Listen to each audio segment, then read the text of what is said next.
Adding a credit card to your Instacart account is a straightforward process that allows you to make purchases easily. Follow these steps to add your credit card. Step 1. Open the Instacart app or website. Launch the Instacart app on your mobile device or visit the Instacart website on your computer. Make sure you are logged into your account. Step 2. Access account settings. Navigate to your account settings. On the app, tap on the three horizontal lines in the top left corner to open the menu, then select Account Settings. On the website, click on your name in the top right corner and choose Account Settings. Step 3. Select Payment Methods. In the account settings, look for the option labeled Payment Methods or Payments. Click on it to view your current payment options.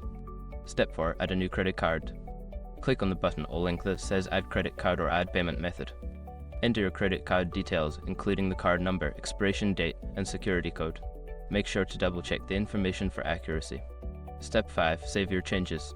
After entering your credit card information, click on the Save or Add Card button to finalize the process. You should see a confirmation that your card has been added successfully. Now you can enjoy a seamless shopping experience on Instacart with your new credit card.